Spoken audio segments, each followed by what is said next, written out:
Bienvenidos, nos encanta tenerles con nosotros en una historia más esta semana en Lecciones de la Biblia. Usted está participando aquí de la introducción general que nos brinda herramientas para un estudio juicioso. El capítulo número 11 del libro de Marcos hasta el 16, que son 5 o 6 capítulos, duran solo una semana. Se concentran en ingredientes muy especiales de esta última semana, una semana de la cual la salvación tuya y mía dependía de un hilo, de una decisión de Cristo, de dejarse hacer todo lo que le hicieron en la cruz, en Getsemaní, en el concilio, la barbarie que cometieron contra él, la injusticia que se convirtió en todo este proceso y que él pudiera soportar con un solo fin, salvarnos así hubiera una sola persona en este mundo. Esa va a ser nuestra historia de esta semana y va a tener como título Apresado y Juzgado. Nos encanta que nos acompañen. Prepárate el lápiz y papel para que tomamos nota de las herramientas de este día en Lecciones de la Biblia. Lecciones de la Biblia con Daniel Herrera. Bienvenidos a Lecciones de la Biblia, un espacio para estudiar y entender la palabra de Dios. Oremos. Señor, vamos a estudiar estos capítulos importantes del arresto y del el apresamiento y el juicio de Jesús. Y queremos sacar muy buenas lecciones que den ánimo a nuestra vida y nos ayuden a valorar a Cristo nuestro Salvador. En su nombre bendito. Amén. Bueno, nuevamente agradecemos a nuestros patrocinadores en nuestra plataforma Patreon. Quiero mencionar a 3 de nuestros patrocinadores. Muchas gracias. Eduardo López, Natalie Eitel y a Víctor. No me aparece el apellido. Muchas gracias. Su aporte nos está ayudando muchísimo a la predicación del Evangelio. Vamos a ir mencionando a nuestros patrocinadores y este mes usted va a tener magníficos videos. Babilonia la Grande, el mensaje de los 3 ángeles, cómo educar hijos exitosos y cómo vender bien sus ideas de negocio. Ánimo, suscríbase a Patreon y aprenda con nosotros. Nuestro título es Apresado y Juzgado y el texto está en Marcos 14:36. Decía, Abba Padre, todas las cosas son posibles para ti. Aparta de mí esta copa, sin embargo, no lo que yo quiera, sino lo que tú quieras. Bueno, tome nota de los temas. Mire, en esta semana hablaremos del, de la, del acto de María Magdalena al ungir los pies de Cristo. Otro tema, mírelo aquí, la última cena, que representa esa transición entre la Pascua y la cena del Señor. Veremos a Jesús en otro tema que se llama el Getsemaní, ese momento duro y terrible de depresión profunda que nos va a ayudar a entender cómo Cristo entiende a los que se deprimen. Y el caso de los apóstoles cuando huyen dejando solito a Jesús, la respuesta de Cristo de quién eres, tú quién eres, y finalmente la negación de Pedro cuando es llamado a dar testimonio. Tú eres uno de ellos, yo no lo soy, Señor. Así que estos temas van a estar gravitando durante la lección de esta semana. Yo quiero compartir con ustedes varias herramientas. La primera son 3 actitudes ante Jesús. Aquí tenemos 3 grupos. Tenemos al grupo de los dirigentes religiosos, tenemos al grupo de María Magdalena, quien unge los pies a Cristo, y tenemos el grupo de Judas, Pedro y el resto de los apóstoles. De mucho aprendizaje. Las actitudes. ¿Qué es una actitud? Es algo que sale de mis emociones para ponerlo en acción en lo que yo voy a hacer. Por ejemplo, comencemos con los fariseos, los gobernantes religiosos. Miren que tenían una pulcritud por todos los servicios religiosos. Al máximo cuidaban todas las ceremonias. Nos recordamos de aquella controversia, ¿por qué tus discípulos no se lavan las manos tantas veces cuando vamos a comer? que era un acto que representaba limpieza espiritual, pero por dentro estaban totalmente cargados de pecados. En Marcos 14:1 y 14:11 se muestra que la verdadera intención era cometer un asesinato. Personas que iban al templo y mucha pulcritud espiritual. Pero miren, en realidad, ¿qué había en su corazón? 14:1. 2 días después era la Pascua y la fiesta de los panes sin levadura, y buscaban los principales sacerdotes y los escribas cómo prenderle por engaño y matarle. Ahora vean conmigo el número 11. Ellos al oírlo se alegraron y prometieron darle dinero, y Judas buscaba ocasión para entregarle. Ojo con la actitud de consagración, entre comillas. Muy consagraditos al Señor. No partimos ni un plato, pero por dentro es el real cambio que el Señor quiere en nuestra vida. Los fariseos iban, adoraban y venían de un lado para otro, totalmente admirados por su dinero, por su pulcritud, pero sobre todo por su santidad, entre comillas. Pero por dentro Jesús los desenmascaró. No está en Marcos, pero sí está en el libro de Mateo. Sepulcros blanqueados. Por dentro nos estamos pudriendo. Una persona, cuando se acerca a Dios, es diferente que cuando se acerca a la iglesia. Debemos hacer las dos cosas. En casa, una persona debe pasar tiempo con Jesús, estudiando, orando, y luego el acercamiento a la iglesia, y luego el acercamiento al prójimo, para poder compartirle el mensaje de Jesús. ¿Qué estará fallando en nosotros que vamos a la iglesia, pero no pasa nada en nuestras vidas? Nos seguimos corrompiendo por dentro. Creo que aquí hay una señal de alerta muy, muy importante. En esta actitud también tenemos una palabra clave: desesperación.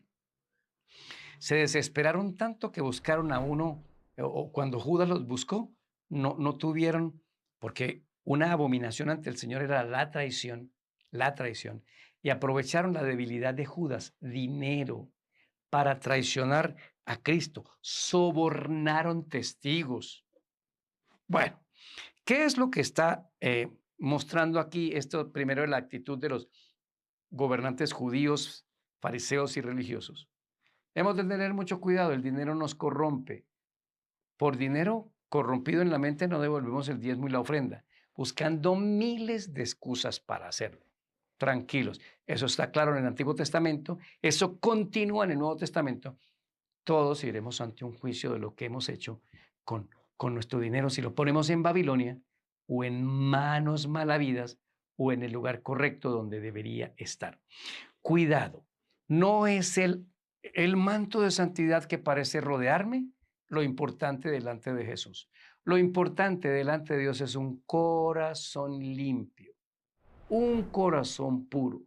Miren lo que dice el libro de Salmos al respecto. Y me refiero al Salmo 51:10. Crea en mí, oh Dios, un corazón limpio. Renueva un espíritu recto dentro de mí. Oh, Señor, dame una fachada de santidad, dame una apariencia de piedad. No, no, no, no. ¿Sabe que en casa nuestros hijos y nuestra esposa nos conocen realmente cómo somos? Pidamos la ayuda de ellos. Oye, ¿cómo soy yo? ¿Se parece mi cristianismo a cómo me comporto aquí en la casa? ¿Cuál es su opinión? Bueno, la actitud de estos dirigentes religiosos era una actitud de soborno, de hipocresía y de falsedad espiritual. Ahora entremos a un tema más amable. La mujer que unge a Jesús. Y esto está en una historia linda, en el capítulo 14 de Marcos, del versículo 3 hasta el versículo 11. ¿Cómo contrasta el valor que hay aquí por Cristo por el valor que pagaron por Jesús? La historia dice aquí que esta es una mujer que el libro de Juan la llama María, hermana de Marta, hermana de Lázaro. Ella tiene unos motivos de gratitud inmensos. La palabra clave, si la palabra clave en el otro lado era soborno y falsedad espiritual o hipocresía, aquí la palabra clave es gratitud, valoración. Según las cuentas de tablas de pesos y medidas en las Biblias, los 30 piezas de plata que Judas cobró por Cristo equivalen a 120 denarios. Es el mismo Judas, según el libro de Juan, el que dice que el perfume de esta mujer costó aproximadamente 300 denarios. Oh, pero en cambio ese perfume derramado en los pies de Cristo era un desperdicio. Es un desperdicio lo que se ha hecho derramando este perfume. Pudimos haberlo vendido y dado el dinero a los pobres. Bueno, Judas ya estaba pensando en hacer algo para entregar a Cristo. Y él lo que pensaba era, según el relato de Juan, que no está en Marcos, se robaba el dinero de la bolsa de los discípulos y de Jesús. En cambio, esta mujer, María, valora a Cristo por encima de todas las cosas. Ella había escuchado de la muerte y la sepultura de Jesús. Estaba tan agradecida que dijo, voy a hacer algo con Cristo antes que se muera. Y es lo que ocurre aquí en esta fiesta. Marcos 14:3. Pero estando él en Betania, en casa de Simón el leproso, y sentado a la mesa, vino una mujer con un vaso de alabastro de perfume, de nardo puro, de mucho precio. Quebrando el vaso de alabastro, se lo derramó sobre su cabeza. Bueno, la narrativa es totalmente clara. La gratitud, miren, una persona trabajando muchos días lograba ahorrar 300 salarios mínimos. Un denario es el pago de un día. Es decir, que esta persona trabajó años, porque cuando uno va trabajando tiene que pagar una cantidad de cuentas y dime de lo que te sobra cuánto ahorras un salario de un día. Sería una buena cuenta. Pero esta mujer había ahorrado por años y tenía eso como ahorros. Los ahorros se ponían en monedas, los ahorros se ponían en tierras o en elementos como este perfume de nardo líquido. Y ella lo tenía no para untárselo, ella lo tenía para algún día venderlo y poder ser parte de su modo de vida. No, esto es poquito para lo que Jesús ha hecho por mí. Llama nuestra atención esta lección sobre nuestra vida. ¿Qué estaríamos dispuestos a dar por Cristo? Pedro, Señor, hasta mi vida te la daré. Y salió con otra historia. Cambiamos a Jesús, no lo valoramos lo suficiente. El dinero que podemos dar para un viaje, para una compra de un vehículo o para muchas cosas, no nos parece un gasto excesivo. Pero cuando necesitamos apoyar ministerios de la iglesia, cuando necesitamos poner centros de influencia, cuando necesitamos invertir en la causa del Señor, eso sí es excesivo y eso sí ponemos una cantidad de peros para hacer. ¿Qué es lo que debe haber en nuestra vida? Gratitud. Debe haber un sistema de valoración diferente. Las cosas se tratan como se valoran. Y aquí esta mujer fue la única que valoró a Cristo, porque Simón el leproso era un fariseo que había sido curado de lepra y en agradecimiento invita a Jesús a la fiesta. Pero allá en el libro de Juan, que relata más cosas que Marcos 14, dice que cuando la mujer comenzó a tocarlo, a tocar a Cristo, como él la conocía, dijo, yo creí que era profeta. Ni a profeta llega, porque un profeta se hubiera dado cuenta que esa mujer pecadora lo está tocando y no se dejaría tocar. Simón, Judas, Pedro y los demás discípulos no tenían nada de valoración hacia Cristo. Tal vez se les quedó en un pequeño agradecimiento. Valoremos lo que tenemos, el hogar, la familia, la esposa, el esposo, los hijos, el trabajo. Démosle valoración al Señor y pongamos el servicio de Dios, nosotros al servicio de Dios, que quede en el centro de todo nuestro actuar y será una gran diferencia en lo que va a ocurrir en nuestra vida. En otras palabras, en la ecuación de su proyecto de vida, meta en el centro mi servicio a Dios. Usted verá el gran cambio que hay en la cantidad de dinero que le llega, en la salud, en el entusiasmo y en la ocupación de su tiempo para servicio del Señor. Y nuestro tercer punto, la actitud de Judas, Pedro y los apóstoles. Es otro sentido de valoración. Cristo costó 120 denarios en la venta de Judas. Esta mujer puso más o menos 300 denarios. Pero aquí la actitud de Pedro se parece mucho a la nuestra y hay que tener mucho cuidado. Voy a leer de Marcos capítulo 14, el versículo número 27. Entonces Jesús les dijo: todos se escandalizarán de mí esta noche, porque escrito está: heriré al pastor y las ovejas serán dispersadas. Pero después que haya resucitado, iré delante de vosotros a Galilea. Este texto que Jesús usa está en el libro de Zacarías capítulo 13, versículo número 7. Oído, todo lo que ocurrió en esos días, Jesús lo iba anunciando. Me van a apresar, me van a arrestar, me van a enjuiciar, me van a matar. Y no, les advierto, ustedes van a salir corriendo y se van a escandalizar de mí. Todo lo anunció Cristo. Pero aquí hay una actitud interesante. Esta es la palabra: exceso de confianza. Nos confiamos tanto en nuestras buenas intenciones que al momento de llegar a la acción, fallamos. Pero aquí también se encuentra el amor de Dios. Noten la advertencia de Cristo a Pedro y a nosotros en el versículo número 29 y 30. Entonces Pedro le dijo: aunque todos se escandalicen, yo no. Jesús le dijo: de cierto te digo que tú, hoy, en esta noche, antes que el gallo haya cantado 2 veces, me negarás 3 veces. En la semana, cuando hagamos el análisis, veremos que el gallo cantó 2 veces, pero una vez niega, canta el gallo. Pedro no escucha. 2 veces niega, no canta el gallo. Tercera vez, canta el gallo por segunda vez. El canto del gallo es el anuncio del Señor a la conciencia de Pedro. Si hubiera escuchado el canto del primer gallo, hubiera dicho: me acuerdo de lo que me dijo Jesús. Tenemos muy buenas intenciones en nuestra vida. Esto ocurre un jueves de noche. Hemos de tener en cuenta un detalle, y aquí ojo a esta herramienta.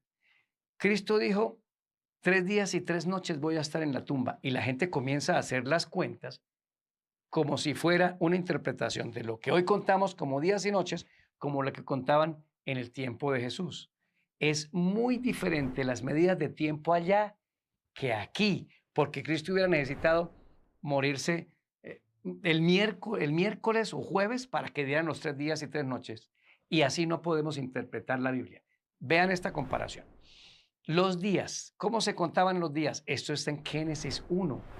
Tarde y mañana. Es decir, los días no es como hoy, que comienzan a las 12 de la noche hasta las 12 de la noche. No, iban de puesta de sol a puesta de sol. Segundo conteo, los días no se contaban como domingo, lunes, martes y miércoles. El único día que tenía nombre era el séptimo, sábado, el Shabbat. ¿Y qué día es hoy? El primer día de la semana, el segundo día de la semana, el tercer día de la semana. Había un conteo diferente a nosotros. Tercera prueba, las vigilias de la noche. La noche de 6 de la tarde a 6 de la mañana estaba dividido en 4 periodos de 3 horas.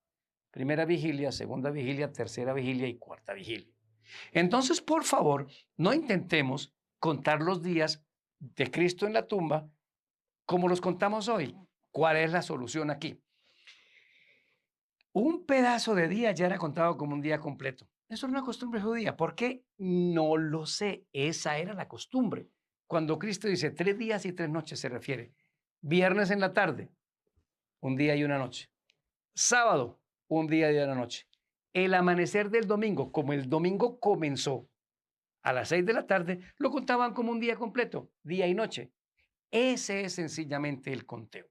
Así que damos esta herramienta para que todos podamos tener uso de razón con respecto a esta interpretación. ¿Cuál es la enseñanza aquí? No intentemos interpretar la Biblia a cómo se cuenta hoy la historia, o como les digo, cómo hoy interpretamos las cosas. Hay que ir allá a ver cómo era que la interpretaban. Pues don Pedrito se parece a nosotros, mucho a nosotros.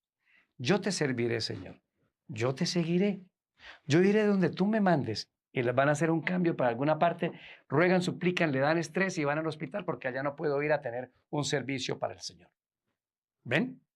Señor, te voy a obedecer y mis diezmos y mis ofrendas son para ti. Promesa que hace Jacob y siempre cumplió.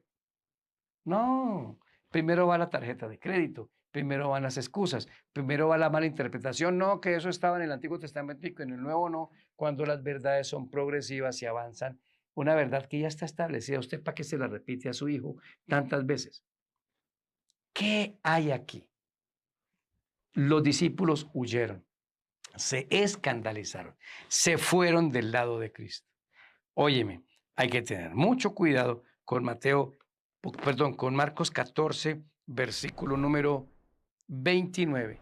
Pedro le dijo, aunque todos se escandalicen, yo no. ¿Cuál es la recomendación de Cristo? Está en Marcos 14, 38. Otra vez se fue y oró y les dijo las mismas palabras. ¿Cuáles palabras? Las del 38. Velen y oren para que no entren en tentación. El espíritu, o sea, la intención a la verdad está dispuesta, pero la carne es débil. No podemos hacer fuerte nuestra carne a menos que depositemos nuestra confianza en Dios. ¿Qué significa? Las buenas intenciones tienen que ser acompañadas de buenas obras. Las buenas obras son parte de la gracia de Dios. Claro que son parte de la gracia de Dios. ¿Cómo sabemos eso? Yo amo al Señor y voy a Él por su gracia. Y yo soy capaz de obedecerle solo por gracia, porque lo amo. Hemos de preguntarnos, ¿cuál es mi actitud? ¿La de los gobernantes y fariseos de una falsa piedad? ¿O la de María de agradecimiento? ¿O la de Pedro de un exceso de confianza? Que Dios nos ayude a tener un gran recorrido esta semana. Soy Daniel Herrera y deseo para todos un día lleno de bendiciones.